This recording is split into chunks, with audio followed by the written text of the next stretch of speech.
Tuhan Yesus, dikuduskanlah namamu, dimuliakanlah namamu.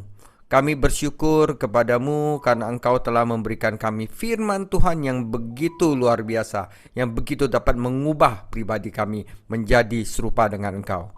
Tuhan Yesus, namun dalam memakainya kadang-kadang kami masih memakainya sesuai dengan keinginan kami. Oleh karena itu, Tuhan Yesus, hari ini kami ingin belajar bagaimana kami memakai firman-Mu dengan benar dan sesuai dengan kehendak-Mu. Terima kasih Tuhan Yesus, pimpin mulut hati hamba dan juga bukakan hati dari teman-teman agar semua yang kita komunikasikan hari ini dapat bermanfaat secara maksimal bagi kehidupan kami semua. Terima kasih, dalam namamu kami berdoa. Amin. Saudara, mawar berduri di tangan seorang pemabuk. Ini adalah bagian ketiga mengenai pengetahuan sesi apologetika sesi 5. Ya, saya nggak mau kasih tahu dulu apa artinya ini, tetapi saya akan memberitahunya dengan membuka sebuah cerita. Oke? Di sebelah kanan ada gambar seorang pria yang mabuk, saudara. Minum bir, nggak tahu ini XO atau apa, nggak tahu ya. Yang ngerti itu Pak Kelvin, ya. Jadi suatu ketika ada seorang pria yang terbangun dalam keadaan mabuk setelah semalaman minum minuman keras. Ya. Saat jam waker berbunyi, otaknya hampir meledak. Dia membenamkan wajahnya lebih dalam lagi ke bantalnya dan mengerang sesuatu yang terdengar seperti gurita gitu loh, saudara. Gitu loh. Nggak mau bangun karena mabok terlalu dalam malamnya. Istrinya pernah mendengar gumaman seperti itu sebelumnya dan tahu maksudnya. Hubungi kantor, hubungi tempat dia kerja. Jadi dia menelepon tempat suaminya bekerja dan meninggalkan pesan yang mengatakan suaminya sakit dan tidak bisa datang. Di meja sarapan dia mengulangi cerita itu kepada anak-anaknya. Ayah sakit dan tidak mau makan bersama-sama dengan mereka.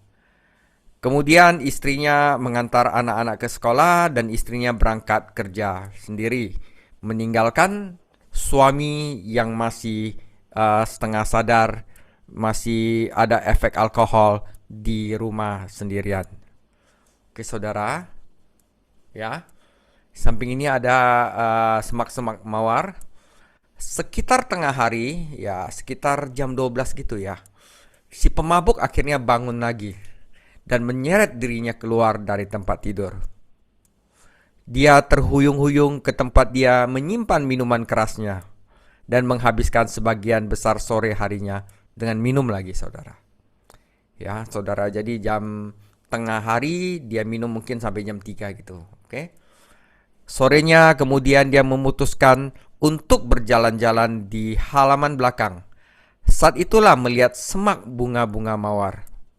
Ada semak mawar yang tumbuh subur di belakang rumah dan sejumlah mawar merah yang indah bermekaran. Oke, ini ada mawar, ada durinya, saudara, ya. Nah, saat dia melihat bunga mawar, dia mendapat ide. Saya akan menunjukkan kepada istri saya betapa baiknya saya sebagai suami. Saya akan mengejutkannya dengan seikat bunga mawar segar. Aku mungkin bukan suami yang sempurna, katanya pada diri sendiri. Tapi aku bisa saja melakukan hal yang baik. Istriku pasti akan menyukai bunga-bunga ini. Lalu dia bergegas kembali ke rumah dan mengambil pisau tajam dari laci dapur. Dalam perjalanan kembali keluar, dia mengambil botol minuman dan meneguknya beberapa kali lagi untuk menjaga staminanya, menjaga kekuatannya menghadapi tugas di depannya. Sampai dia di rumpun mawar, dia meraih salah satu batangnya. Segera dia melepaskan tangannya. Darah merembes di beberapa tempat yang durinya menusuk kulit. Dia ragu-ragu sejenak, lalu meraih batangnya lagi. Duri itu menusuknya lagi, tapi dia bertahan. Dipotongnya batang itu hingga akhirnya batang itu lepas dari tangannya. Dia melemparnya ke samping dan mengambil yang lain, lagi-lagi mengeluarkan darah. Namun, berkat alkohol, durinya tidak terlalu sakit.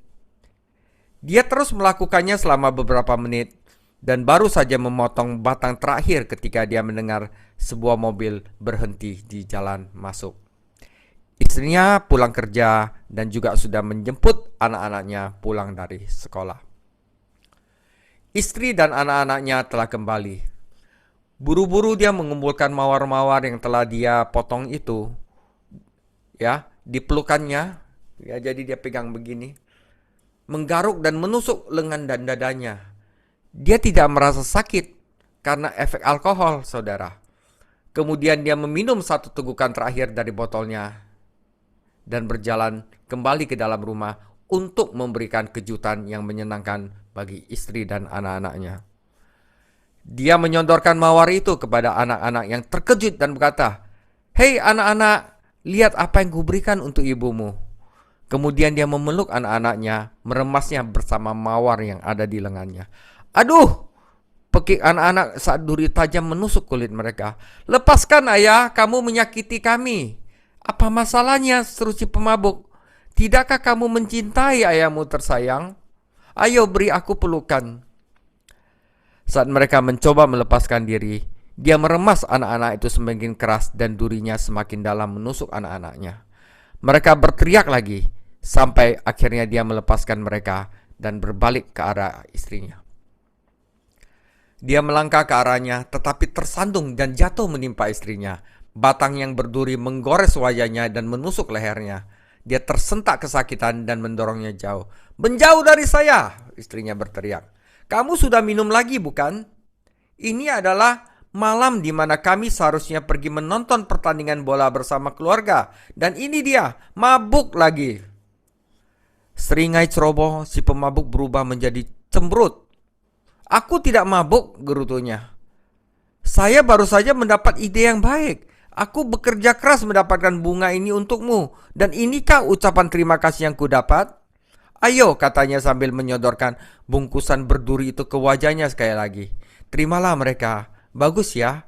Anda tahu, mawar adalah bunga yang berbau harum. Mawar adalah mawar yang harum." "Dasar bodoh," pekik istrinya sambil memalingkan wajahnya kesakitan. "Jangan bicara padaku tentang mawar." Dia melambaikan mawar di wajahnya bertanya, "Bagus kan? Bagus sekali kan ya mawarnya?" Nah saudara, jika Anda ingin mengutip pepatah yang mewah, coba ini, kata istrinya. "Seorang pemabuk adalah seorang pemabuk yang bodoh." Atau bagaimana dengan ini? "Seorang pemabuk adalah dengan nama lain adalah pemabuk yang tidak berbau sedap."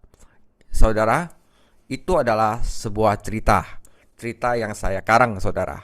Itu bukan cerita yang menggembirakan, bukan? Ya, itu hanya terjadi, ya, di cerita yang saya buat. Walaupun mungkin aja hal yang serupa bisa saja terjadi, saudara. Ya, saudara jangan komplain lah ceritanya. Itu hanya suatu cerita yang saya buat, ya. Pokoknya saya cerita itu hanya agar dapat saya menjelaskan pesan-pesan spiritual di belakangnya, ya. Jadi saya menceritakan kisah ini kepada Anda untuk menghidupkan gambaran kata di dalam Alkitab. Amsal 26 ayat 9. "Amsal di mulut orang bebal adalah seperti duri yang menusuk tangan pemabuk." Tidak bisakah kamu membayangkannya? Seorang pemabuk terhuyung-huyung melambai-lambaikan dahan berduri, mengira dia hebat, tetapi melukai dirinya sendiri dan orang-orang terdekatnya. Alkitab berkata, seperti itulah rasanya ketika orang-orang bodoh mengutip kata-kata Alkitab. Dia lebih banyak merugikan daripada kebaikan. Artinya apa? Di sesi-sesi berikutnya, sebelumnya saya sudah berkata, belajar Alkitab, belajar Alkitab, belajar ke Alkitab. Tetapi saudara, di sini saya ingin menyampaikan bahwa Alkitab bisa berbahaya. Saudara, hikmat yang tajam bisa menjadi berbahaya jika digunakan oleh orang yang salah. Hal ini berlaku bahkan di dalam Alkitab itu sendiri. Kitab Tuhan itu sempurna dalam segala hal, namun masih dapat menyebabkan banyak kerusakan.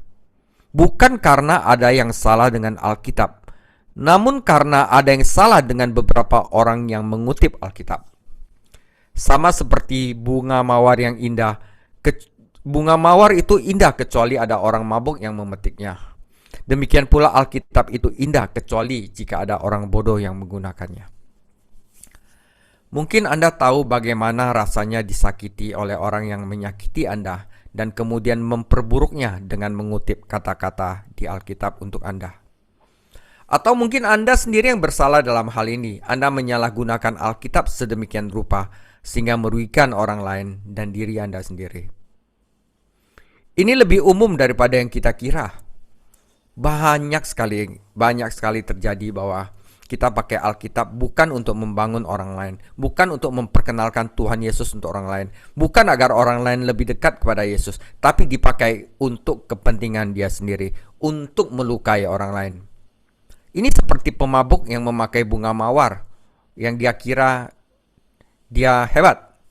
Beberapa pemabuk menggunakan ayat-ayat Alkitab tentang anggur, untuk membela kebiasaan minum mereka. Ya, para pemabuk bilang, oh Alkitab ada anggur kok, kenapa saya nggak boleh mabok ya? Oke. Beberapa pria memukul istrinya dan kemudian mengutip ayat-ayat Alkitab tentang istri harus tunduk pada suami. Atau ada orang tua menganiaya anak-anak mereka dan mengutip ayat-ayat tentang anak-anak harus menghormati orang tua.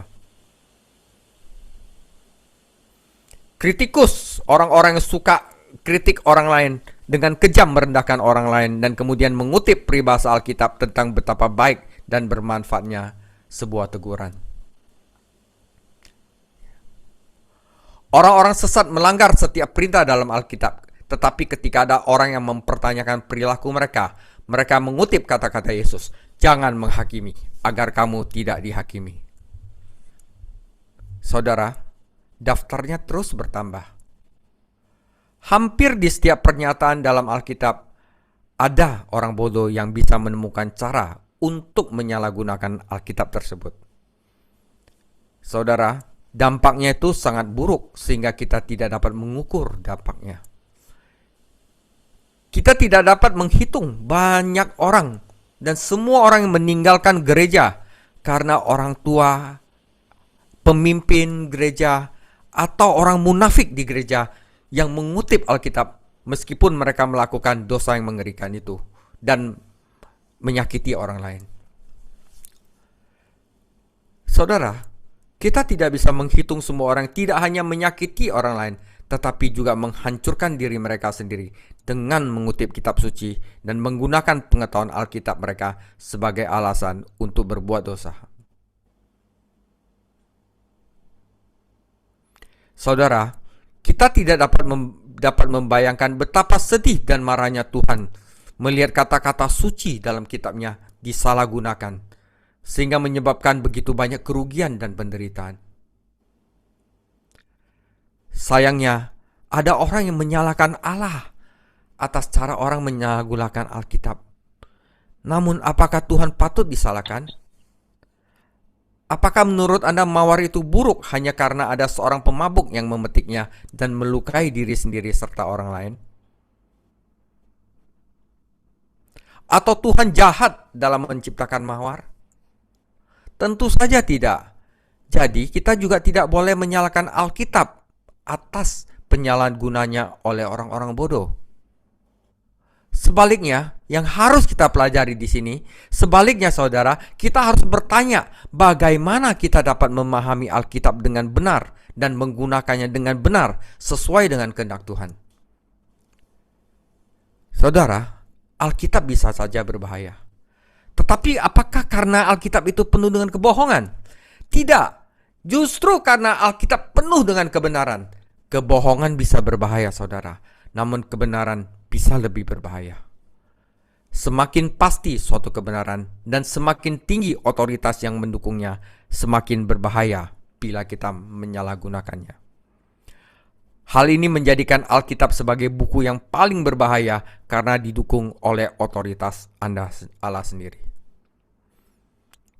Alkitab berbicara tentang otoritas dan kebenaran yang begitu kuat sehingga ketika kita menyalahgunakan kebenaran tersebut untuk memenuhi preferensi, memenuhi kepentingan diri sendiri dan memenuhi prasangka kita sendiri, kita dapat melakukan hal-hal yang mengerikan dan merasa yakin bahwa kita mendapatkan dukungan penuh dari Tuhan sendiri. Saya tadi sudah mengatakan bahwa para pemabuk, para pemukul istri, pemfitnah, dan orang sesat dapat menemukan ayat-ayat Alkitab yang mereka putar agar sesuai dengan kejahatan mereka, saudara. Selain dosa-dosa ini dan banyak dosa individu lainnya, saya dapat menambahkan sejumlah dosa sosial berskala besar yang telah dilakukan oleh pengutip Alkitab.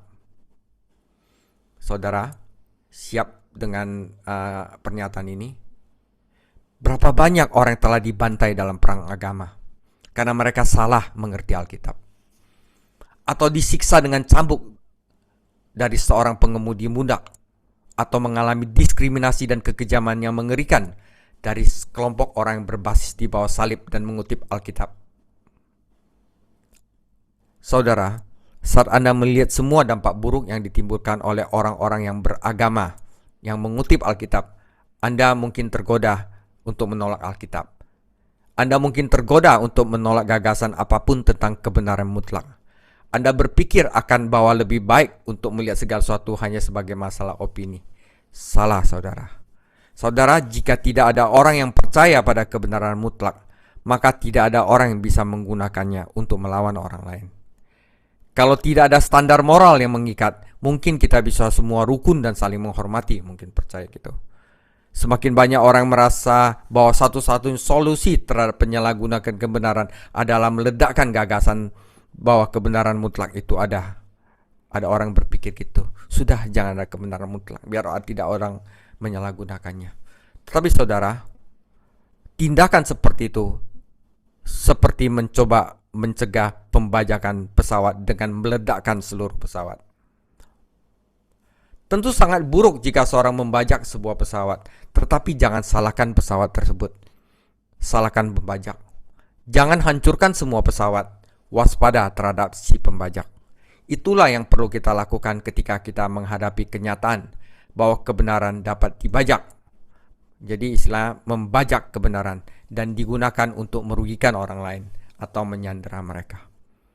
Pesawat terbang itu baik, tetapi pembajak itu memakai pesawat terbang untuk melakukan kejahatan. Itu apakah salah pesawat? Bukan salah pesawat, tetapi salah orang yang membajak pesawat. Kebenaran itu adalah sangat baik, tapi apa kebenaran itu adalah jahat? Bukan, adalah salah bagi orang yang membajak kebenaran. Jangan salahkan kebenarannya, salahkan orang yang membajak kebenaran. Jangan menyangkal kebenaran Alkitab. Sebaliknya, cobalah membantu mereka yang pernah terluka karena penyalahgunaan Alkitab dan kemudian berusaha menjaga diri dari penyalahgunaan kebenaran Alkitabiah di masa depan. Selain itu, Anda tidak dapat menghancurkan kebenaran meskipun Anda menginginkannya. Kebenaran tetaplah kebenaran, apapun pikiran Anda, apapun yang terjadi, kebenaran tetaplah kebenaran. Anda bisa menyangkalnya dan mengabaikannya, tetapi Anda tidak akan pernah bisa menghancurkannya. Firman Tuhan tetap untuk selama-lamanya. Firman Tuhan berdiri untuk selama-lamanya. Bunga rumput akan lenyap, bunga rumput akan layu, tetapi firman Tuhan tetap untuk selama-lamanya.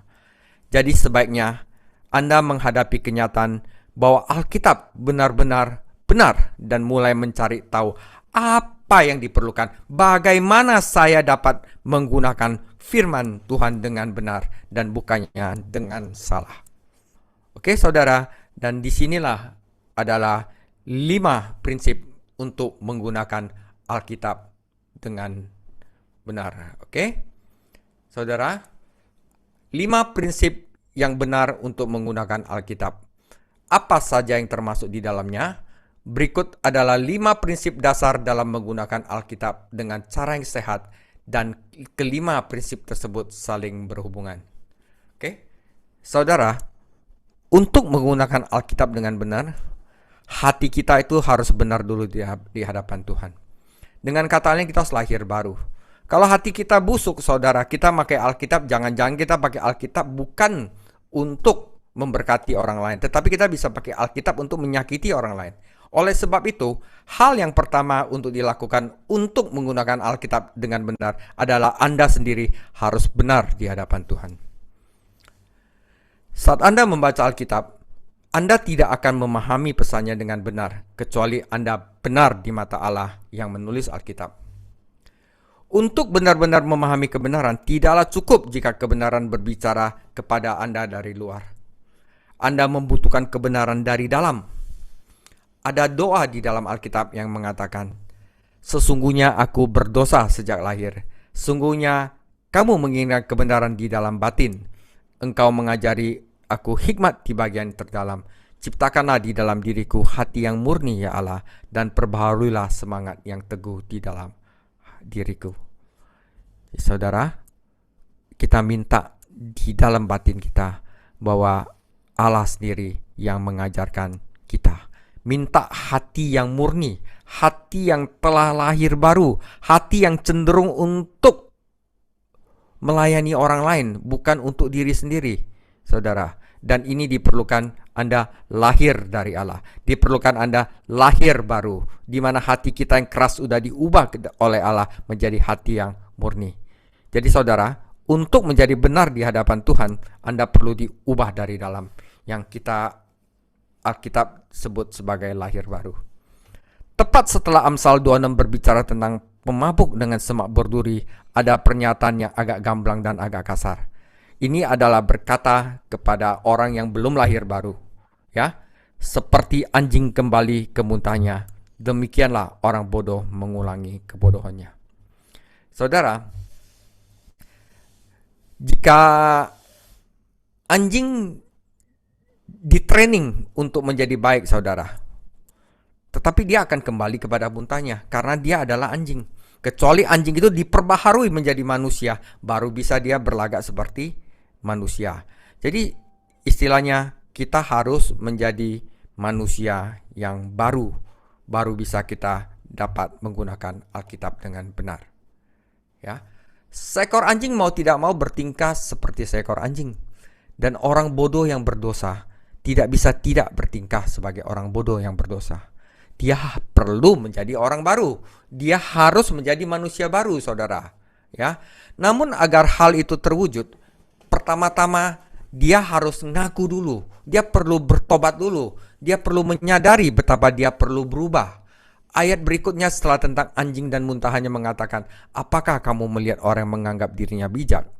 Harapan bagi orang bebal lebih besar daripada dia." Saudara, bayangkan lagi seorang pemabuk yang melambai-lambaikan bunga mawar. Dia pikir dia bijak dan sangat baik, tetapi dia menyakiti dirinya sendiri dan keluarganya. Masalah lahiriahnya diakibatkan oleh masalah batin. Dia mabuk. Dan karena dia mabuk, dia tidak tahu apa yang dia lakukan. Dia tidak bisa berpikir jernih atau mengendalikan dirinya dengan baik. Agar dia dapat berperilaku baik, pertama-tama dia harus sadar dan menyadari betapa bodohnya dia. Dia perlu berubah dari dalam. Dia perlu untuk belajar tidak mabuk lagi. Ya, ini sebagai contoh, saudara. Hal ini tidak hanya terjadi pada pemabuk, hal ini berlaku untuk kita semua. Kita perlu dibuat benar dari dalam. Kita membutuhkan Roh Kudus Tuhan untuk memberikan kita roh dan hati yang baru. Kita perlu berdamai, atau dengan kata lain berbaikan dengan Tuhan untuk menggunakan Alkitab dengan benar. Saudara, hal kedua dalam memanfaatkan kebenaran Alkitab dengan benar adalah kita harus mendengarkan seluruh Alkitab sebagai satu kesatuan. Bukan ambil ayat ceplok sini, ambil ayat ceplok sini. Itu kadang-kadang orang pakai untuk kepentingan dia sendiri, saudara. Anda harus tahu satu Alkitab itu seperti apa.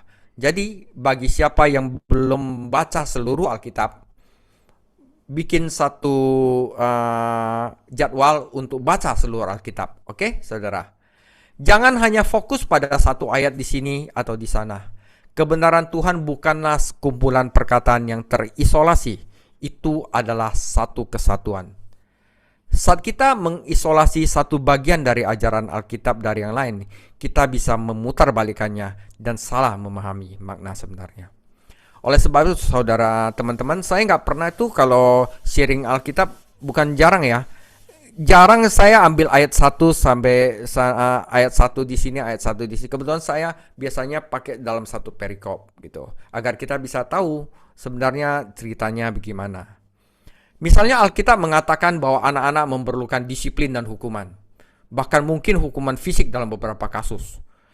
Pelaku kekerasan terhadap anak berfokus pada kebenaran ini. Dia akan ngutip kebenaran ini ketika ia mengabaikan anak-anaknya dan meminta dukungan Alkitab.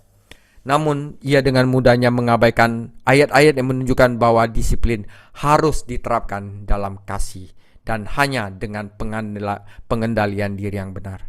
Seperti ayat dalam Kolose 3:21, Ayah, hai Bapak, jangan membuat anakmu sakit hati, nanti mereka patah semangat. Atau, hai bapak-bapak, jangan memprovokasi anakmu, tetapi didiklah mereka dalam ajaran Tuhan. Itu yang harus masuk ke dalam satu telinga dan keluar dari telinga lain. Inilah contoh lain dari mendengarkan beberapa pernyataan Alkitabiah dan mengabaikan pernyataan lainnya. Saudara, Alkitab itu mengatakan hal-hal yang luar biasa tentang kasih Allah. Namun jika Anda hanya mengambil bagian tentang kasih, oh Tuhan itu baik, Tuhan itu sangat mengasihi kita, percayalah. Tetapi kita mengabaikan bagian-bagian dari Alkitab yang berbicara tentang murka Tuhan, Anda akan mendapat pandangan yang sentimental terhadap Tuhan. Anda tidak menganggap serius peringatannya tentang penghakiman. Anda tidak akan menganggap serius peringatannya tentang dosa. Anda tidak benar-benar mengerti mengapa Yesus harus mati. Hanya ketika Anda menganggap serius pernyataan tentang kasih Tuhan, tetapi Anda juga menganggap serius tentang pernyataan tentang murkanya, Anda akan melihat bahwa Yesus mati untuk menanggung hukuman Tuhan atas dosa Anda. Dan hanya dengan begitu Anda dapat bertobat dari dosa-dosa Anda dan percaya hanya kepada Yesus untuk keselamatan Anda. Saudara, hal ini membawa pada kita hal ketiga dalam penggunaan Alkitab, dan yang utama yang perlu ingat ketika kita membaca Alkitab, kita harus fokus kepada Yesus, karena semua kitab suci itu fokus kepada Yesus. Saya baru saja menekankan bahwa kita perlu melihat kebenaran Tuhan sebagai satu kesatuan, bukan sebagai kumpulan bagian yang terpisah-pisah. Namun mengapa kebenaran itu merupakan suatu kesatuan? Sebab seluruh kebenaran Alkitab membentuk kesatuan pribadi di dalam Tuhan Yesus Kristus. Segala sesuatu yang kita pelajari di dalam Alkitab, saudara, dimaksudkan Tuhan untuk membawa kita lebih dekat kepada Yesus Kristus dan menjadikan kita semakin serupa dengan Dia, saudara. Apa yang kita pelajari di dalam Alkitab adalah tidak lain adalah karakter Tuhan Yesus yang harus kita teladani. Anda perlu berfokus pada Yesus agar kebenaran Alkitab menjadi fokus. Anda akan salah membaca dan menyalahgunakan apa yang Alkitab katakan, kecuali Anda melihatnya dalam hubungannya dengan Yesus Kristus. Yesus Kristus pernah mengatakan kepada beberapa pemimpin agama bahwa seluruh pembelajaran Alkitab mereka sia-sia karena mereka menolak untuk melihat bahwa Alkitab sebenarnya menunjuk kepadanya. Segala sesuatu di dalam Alkitab ada untuk mengisi hati Anda dengan iman kepada Yesus, mengisi pikiran Anda dengan pemikiran tentang Yesus, mengisi hidup Anda dengan karakter Yesus.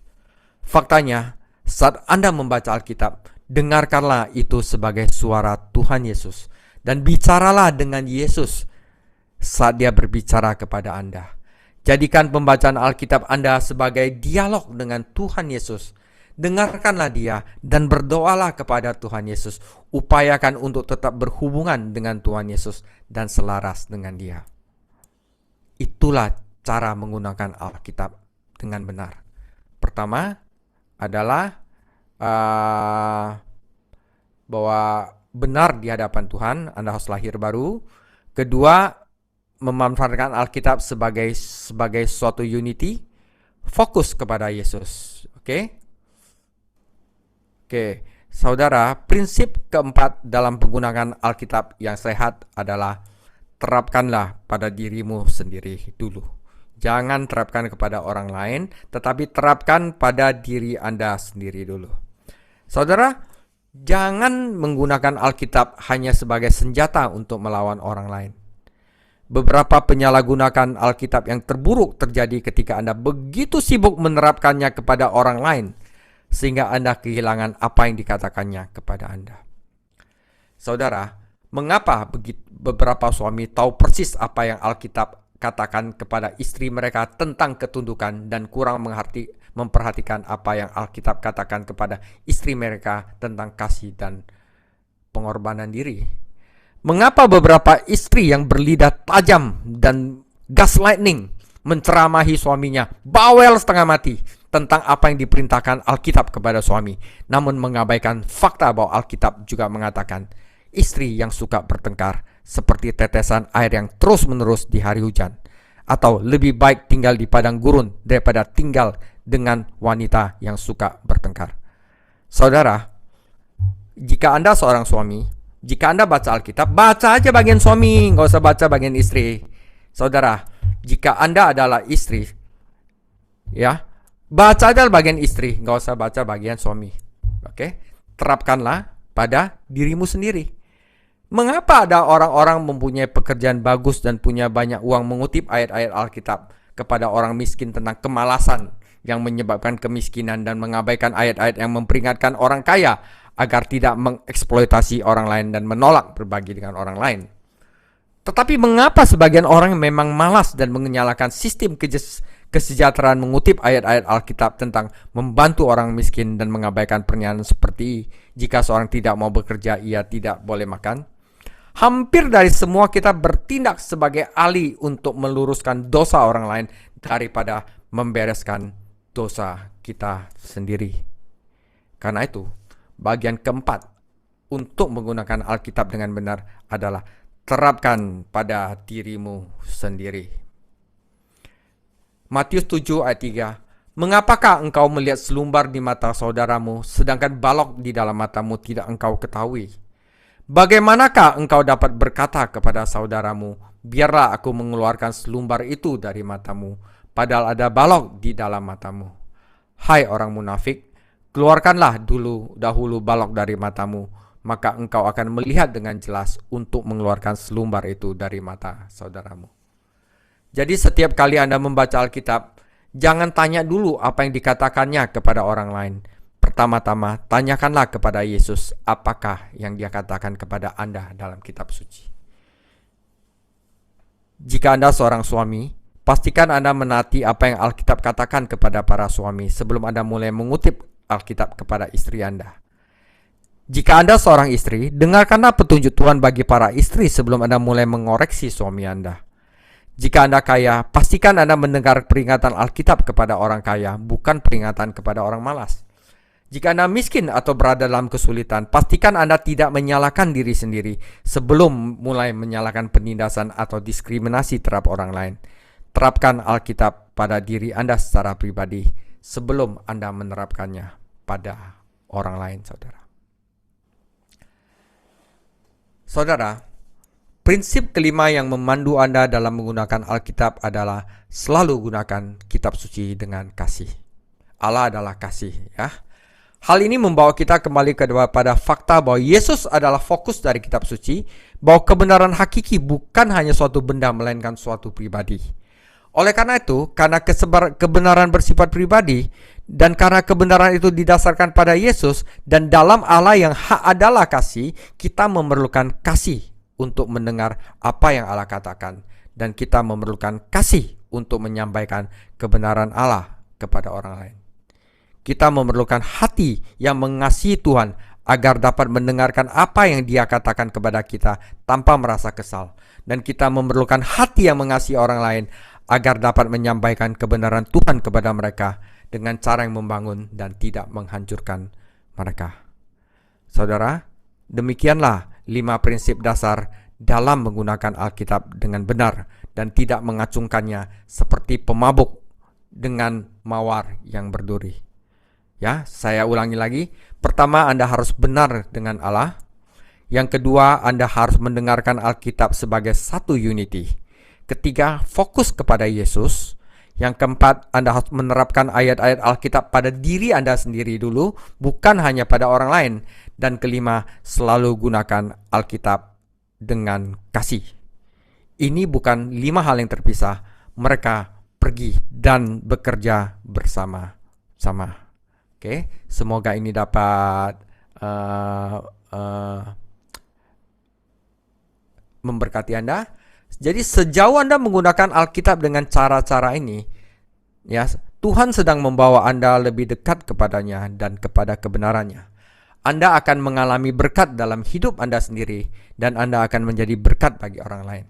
Namun jika hati Anda tidak beres di hadapan Tuhan, jika Anda memilih ayat-ayat Alkitab yang cocok untuk Anda, jika Kristus Yesus tidak memenuhi hati Anda dan mengarahkan pikiran Anda, dan jika Anda menggunakan ayat-ayat Alkitab sebagai senjata untuk melawan orang lain, bukannya membiarkannya menegur dan mengkoreksi Anda, dan jika Anda menggunakan ayat-ayat Alkitab tetapi tidak dimotivasi oleh kasih kepada Tuhan dan sesama, maka Anda dan Alkitab Anda menjadi kutukan, bukan berkat. Menjadi suatu bencana, bukan suatu kebaikan. Satu-satunya cara untuk membalikkan keadaan ini adalah dengan menyadari apa yang telah Anda lakukan dan bertobat kembali kepada Tuhan. Berhentilah bertingkah seperti pemabuk yang melambaikan mawar. Hentikanlah dosamu, hentikanlah alasanmu, hentikanlah keinginanmu yang tidak kudus, hentikanlah kesombonganmu, berhentilah menyalahgunakan kebenaran Tuhan yang berharga, berhentilah mencemarkan nama sucinya, mintalah Tuhan untuk mengampuni Anda demi nama Tuhan Yesus dan menjadikan Anda manusia yang baru. Sebagai penutup, saudara, sebagai tutup saya akan bagaimana mengobati luka akibat kita disalahgunakan oleh Alkitab, ya. Dan sekarang satu kata untuk Anda yang terluka karena penyalahgunaan Alkitab oleh orang lain. Mungkin mereka mengutip beberapa bagian Alkitab dan memutarbalikkan maknanya untuk membenarkan kesalahan mereka. Atau mungkin mereka hanya mengaku sebagai orang Kristen yang percaya pada Alkitab, namun tetap melakukan hal-hal yang buruk. Kita bisa berdoa agar Tuhan mengubah orang-orang seperti itu. Dan ia memang banyak mengubah banyak orang. Tetapi akan selalu ada orang-orang munafik di sekitar kita. Dan bahkan orang-orang Kristen sejati pun kadang-kadang salah dalam menggunakan Alkitab. Pertanyaannya, bagaimana cara Anda menghadapinya jika Anda sendiri yang tersakiti? Sungguh mengerikan bila hal itu seperti itu terjadi. Tetapi jangan menggandakan tragedi itu dengan membiarkan kebutuhan orang lain membodohi Anda. Jangan biarkan luka yang ditimbulkan oleh orang lain menghalangi Anda dari firman Tuhan dalam Alkitab dan Yesus Kristus. Ingatlah, Tuhan lebih membenci penyalahgunaan Alkitab daripada Anda. Mengapa lagi ia mengatakan, seperti semak berduri, mawar berduri di tangan seorang pemabuk, adakah hikmat di mulut orang bodoh? Jangan biarkan penyalahgunaan kebenaran oleh orang bodoh membuat Anda menentang kebenaran atau Anda sendiri yang menjadi bodoh. Sebaliknya, percayalah kepada Tuhan Yesus. Percayalah bahwa meskipun setiap orang pembohong, Tuhan tetap benar. Dan meskipun setiap orang menyalahgunakan firman Tuhan, firman-Nya tetap benar. Percayalah pada Alkitab. Percayalah kepada Tuhan Yesus Kristus. Sambutlah Roh Kudus untuk tinggal di dalam hati Anda.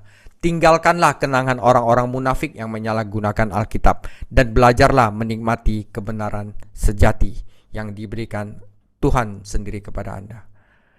Tinggalkanlah luka-luka siapapun yang menangin kebenaran Alkitab seperti seorang pemabuk yang melambaikan mawar.